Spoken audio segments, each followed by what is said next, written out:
ఉమ్మడి అనంతపురం జిల్లాలో ప్రతి నీటి బొట్టును సద్వినియోగమయ్యేలా చూసే బాధ్యత అధికారులదేనని మంత్రి పయ్యావుల కేశవ్ అన్నారు. మంత్రి సత్యకుమార్తో కలిసి అనంతపురంలో సాగునీటి సలహా మండలి సమావేశం నిర్వహించారు. జిల్లాలోని ఎమ్మెల్యేలు, ఎమ్మెల్సీలు సమావేశానికి హాజరై తమ నియోజకవర్గాల్లో నీటి అవసరాలు, కేటాయింపులపై చర్చించారు. వైసీపీ ప్రభుత్వంలో చేసిన తప్పులపై మాట్లాడటం కంటే తప్పులను సరిదిద్దుతూ రైతులకు నీటి కొరత లేకుండా పగడ్బందీగా చర్యలు చేపట్టాల్సిన అవసరం ఉందన్నారు.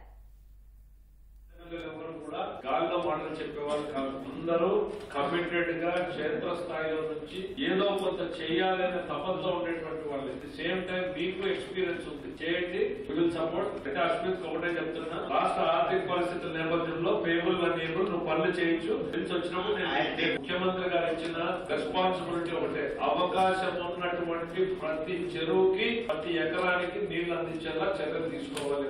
సిస్టమ్ లో ఉన్న వాటికి నీళ్లు లేకపోతే మనం సిగ్గుపడాల్సి ఉంటుంది. నేను ఓపెన్ గా చెప్తున్నా, ఎవరిని బ్లేమ్ చేసే ఉద్దేశం లేదు. ఎస్, లెగసీగా వారసత్వంగా మనకి చాలా సమస్యలు వచ్చినాయి. అట్లని గతాన్ని తిప్పుకుంటూ కూర్చునే పరిస్థితుల్లో లేదు. ఈ రోజుకి ఏం చేయగలము, నీళ్లు ఇవ్వడానికి ఏం చేయాలి, రేపు లాంగ్ టర్మ్ ప్లాన్ ఏం చేయాలో తర్వాత. ఇప్పుడు మాత్రం తాత్కాలికంగా ఎమర్జెన్సీ మీరు సిస్టమ్ లో నీళ్లు ఇవ్వడానికి ప్లాన్ చేయాల్సిన రెస్పాన్సిబిలిటీ మీదే. నెక్స్ట్ టైం నేను ఎస్సీని అడగను, ఈగా మిమ్మల్ని అడుగుతాను.